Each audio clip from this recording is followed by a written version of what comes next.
Have you ever felt that sudden wave of weakness, dizziness, or fatigue right after a meal? For people with diabetes, these symptoms can be very dangerous if not treated quickly. They're just sugar spikes, disguised as common everyday symptoms. New research here in the United States reveals that certain sour foods can instantly calm these dangerous spikes in just 8 minutes. Doctors are amazed, and patients report more stable energy throughout the day. If avoiding these spikes is a daily battle for you, this may be the breakthrough you've been waiting for. Before we begin, I just ask that you like this video so that more people struggling with diabetes can discover this life-changing tip too. You know those mornings when you wake up and just feel heavy? Not just in your body, but in your mood too. Maybe your knees feel stiff, your hands don't want to grip the coffee mug, and you already know it's going to be a slow start. I've had mornings like that, and I know so many people who say the same. One little thing that has helped them, and might help you, is apple cider vinegar. I'm not talking about something expensive or hard to find. You can pick up a bottle at Walmart, the grocery store down the road, or even the little market by the gas station. It's just a simple, tangy vinegar made from apples. But the way it can help with blood sugar and even those achy, swollen joints is worth talking about. If you've ever had your sugar spike after breakfast, maybe after a piece of toast, some cereal, or even fruit, you know the feeling. Your head gets cloudy, your energy drops, and your body feels like it's working too hard. Apple cider vinegar can help slow that sugar rush, so your energy stays steady instead of crashing by mid-morning. A lot of people think vinegar means you have to drink it straight, and that makes them cringe. But no, I wouldn't want you to do that. The best way is to put a tablespoon in a glass of water. If you like, you can add a squeeze of lemon or even a little cinnamon. It's not just healthier that way. It's also something you might actually enjoy. Have you ever made homemade coleslaw? That's one of my favorite ways to use apple cider vinegar. A little vinegar, a bit of mayonnaise, shredded cabbage, maybe some carrot. It's a fresh side dish that works for lunch or dinner, and it's a way to get the vinegar without even thinking about it. I met a man at church who told me his ankles used to swell by the end of the day. He started having a small glass of water with apple cider vinegar before lunch and dinner. Within 2 weeks, he noticed his socks weren't leaving deep marks on his legs anymore. He said it wasn't magic, just a small change that helped his body. If you've ever had a late lunch and then felt shaky in the afternoon, you know how frustrating it is. You're trying to focus, but your body is busy dealing with that sugar drop. Apple cider vinegar can help your blood sugar stay steadier, which means fewer of those shaky, weak moments. One recipe I love is mixing apple cider vinegar with olive oil, a pinch of salt and some dried oregano. Pour it over sliced tomatoes and cucumbers, and you've got a quick, fresh salad. It's tasty, and you're helping your sugar at the same time. Have you tried something like that before? If you have, tell me in the comments. Just write vinegar so I know. Some folks I know put a splash of vinegar in their morning smoothie. If you've got some berries and a little yogurt, it blends right in and you hardly notice the tang. It's a sneaky way to get the benefits without changing your routine too much. Do you ever get that tired, heavy feeling in your legs after walking around the store? That can be a mix of sugar swings and inflammation. When your sugar stays more stable, it can help your legs feel lighter and less sore. Apple cider vinegar is one of those small tools that can help you get there. One lady in her 70s told me she puts a tablespoon in her glass of water before her daily walk. She says it helps her feel steady the whole time, instead of slowing down halfway through. For her, it's now just part of her getting ready routine. If you've got grandkids, you know how much energy they have. Keeping your sugar steady means you can keep up with them without feeling worn out an hour later. Apple cider vinegar isn't just about numbers on a meter. It's about living your day without sugar controlling you. For dinner, I sometimes roast vegetables like carrots or Brussels sprouts, then drizzle a mix of apple cider vinegar and honey over them before serving. It gives a sweet and tangy flavor, and it's a nice change from plain seasoning. Plus, it's another easy way to fit it in. Have you ever noticed how some foods make you want to eat more and more? That's often sugar at work. Apple cider vinegar can help you feel full sooner, so you're not going back for seconds you don't really need. That's a big help for keeping your sugar balanced. If the strong smell bothers you, try drinking it with a straw. That way, you don't get that vinegar aroma in your nose. Keep the water cold and it's actually refreshing, especially on a warm afternoon. I've even added a splash of apple cider vinegar to iced tea. It sounds strange, but it gives it a little extra brightness, and it's another way to make it part of your day. When something's easy, you're more likely to keep doing it. One of my neighbors swears by adding it to chili right before serving. She says it lifts the flavor and makes it taste richer. I tried it and she's right, it's delicious. If you deal with nighttime leg cramps, balancing sugar can help reduce them. Apple cider vinegar might play a role in that, especially if you have it regularly. Imagine sleeping through the night without those sharp calf pains waking you up. Sometimes people say, "I'm too old to start new habits," but this one is so simple. It's just a drink before a meal or a splash in your cooking. You don't need fancy gadgets or a big budget. One of the nicest things is that apple cider vinegar is affordable. A bottle lasts a long time and you can use it for cooking, cleaning and health. That's good value for something that's helping your body. If you've been feeling like your energy runs out before your day does, maybe this is worth a try. You might be surprised at how something so small can make you feel steadier. I like to think of apple cider vinegar as a quiet helper. It doesn't shout, it just works in the background. Over time, those little changes can mean more comfortable days and better nights. If you've used it before, I'd love to hear how. Share in the comments, because your story might help someone else. Around here, we listen to each other, and one word can make a difference for someone struggling. You don't have to change your whole diet overnight. Just add a little vinegar here and there and see how your body feels. That's the beauty of it. You can start small and still see changes. Next time you're at the store, maybe grab a bottle and keep it in your kitchen. Try it in a drink, on a salad, or in your favorite recipe. See how it fits into your life. And remember, it's not just about blood sugar. It's about feeling good enough to enjoy the people and things you love. Apple cider vinegar can be one small step toward that.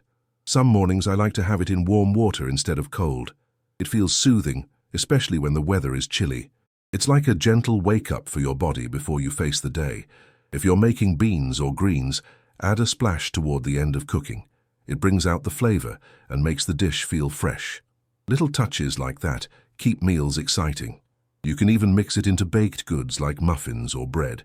It helps the batter rise and adds a light tang. Your family might not even notice. They'll just ask why it tastes so good. Have you ever seen a small round fruit in the grocery store with a wrinkled skin and thought, what in the world is that? That's passion fruit. It might not look like much from the outside, but when you cut it open, it's like finding sunshine in the middle of your kitchen. Sweet, tangy, and a little floral. It's a flavor you don't forget once you've tried it. One of the best things about passion fruit is that it's naturally sweet but gentle on blood sugar. That means you can enjoy it without that spike and crash feeling some other fruits cause. For someone managing diabetes, that's a real gift. Getting the sweetness you crave without paying the price later. The inside is full of golden pulp with small black seeds. You eat it by scooping it right out with a spoon. The seeds give a soft crunch, and the flavor is like a mix of orange, pineapple, and a hint of lemon. Have you tried it before? If you have, type the word passion in the comments so I know. I like to mix passion fruit pulp into plain Greek yogurt. It turns a simple snack into something tropical and special, and it's still good for your sugar. You can even add a sprinkle of cinnamon for a warm twist. It's one of my favorite afternoon treats. Another easy way to use passion fruit is as a topping for oatmeal. Instead of adding sugar or syrup, just stir in the pulp. It brightens the flavor and keeps breakfast light but satisfying. Plus, the fiber in the fruit helps keep your sugar steady until lunchtime. Do you ever feel like healthy snacks are boring? Passion fruit changes that.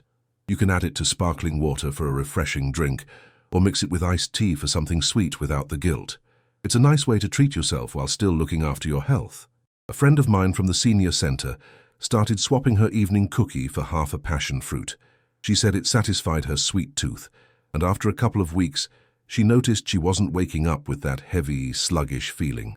Sometimes, little changes like that can make a big difference. If you enjoy smoothies, try blending passion fruit pulp with banana, a few frozen berries, and almond milk.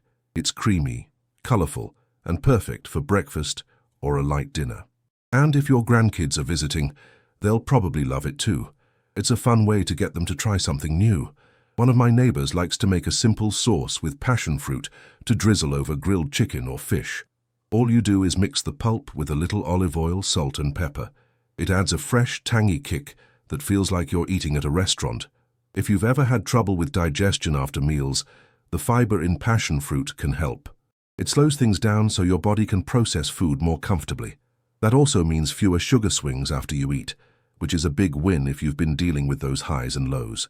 When I first tried passion fruit, I was surprised at how little of it I needed to feel satisfied. Just a few spoonfuls were enough to make me feel like I'd had a real treat. That's a big help when you're trying to avoid overeating. Do you ever make fruit salads? Adding a bit of passion fruit pulp over sliced melon, grapes, or berries makes the whole bowl taste brighter. It's like the difference between a black and white photo and one in full color. It just comes alive. Some people freeze the pulp in ice cube trays and drop them into water or tea during the summer. It keeps drinks cold, adds flavor, and looks beautiful in the glass. It's an easy trick that makes hydration more fun. If you bake, you can use passion fruit pulp in muffin or cake batter for a tropical flavor.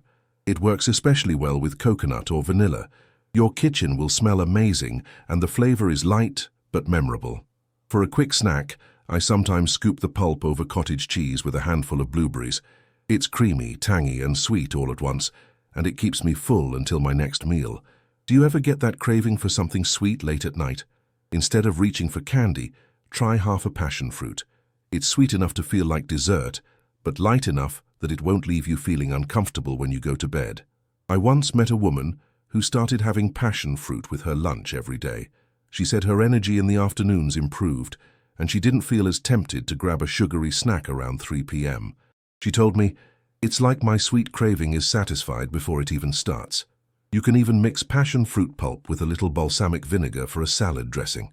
It's tangy, slightly sweet, and perfect over fresh greens. And it's a great way to enjoy fruit in a savory dish. If you have trouble finding fresh passion fruit, check the freezer section of your grocery store.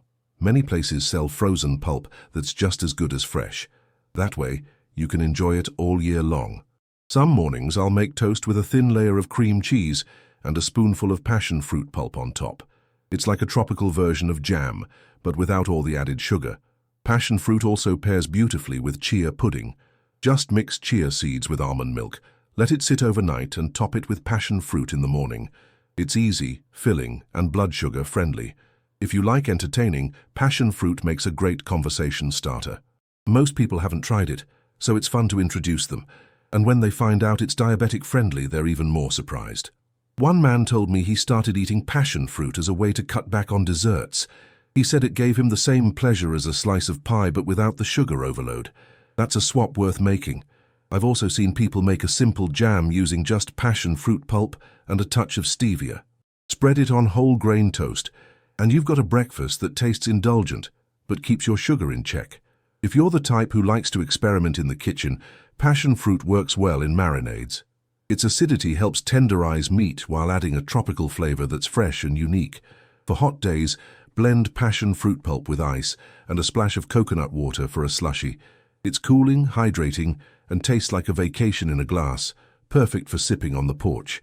The best part about passion fruit is that it makes healthy eating feel exciting. Every time you cut one open, it's like unwrapping a little gift from nature. Sweet, tangy, and full of benefits. It's a small thing that can brighten your whole day. And if you've never tried it, maybe today's the day. Next time you're at the store, pick one up, scoop it out, and see how you like it. Passion fruit might just become your new favorite treat. If you've been listening today and thinking, "I really need to get my sugar under control," then I have something for you that you do not want to miss. I'm leaving another video right here on the screen that goes even deeper into how to eat in a way that keeps your blood sugar steady all day. It's full of simple tips you can start using right away. No complicated recipes, no expensive foods. This next video will show you food combinations that not only taste good but also help you avoid those dangerous spikes we've been talking about. Some of these might surprise you. They're things you probably already have in your kitchen, but the way you use them can completely change how your body feels after a meal. I can tell you this. People who watch that video often come back to tell me it opened their eyes to foods they never thought could help with their diabetes. And if you skip it, you might miss out on exactly the tip you've been needing. You've invested the time to learn about these two powerful foods today. Now take the next step and see how to build an eating plan that works with your body, not against it. I promise it's not about giving up everything you love. It's about learning to enjoy food in a smarter way that keeps your sugar stable. That's how you get more energy, less pain, and more freedom in your daily life. If you want to feel better, Avoid those crashes and finally understand what foods really work for you. Then click that video now. This is the kind of information that can change your next meal, and maybe even your next doctor's appointment. Don't let this be another "I'll watch it later" moment. Your health is too important to put off. The video is right here on the screen. All you have to do is tap it and start watching. See you there.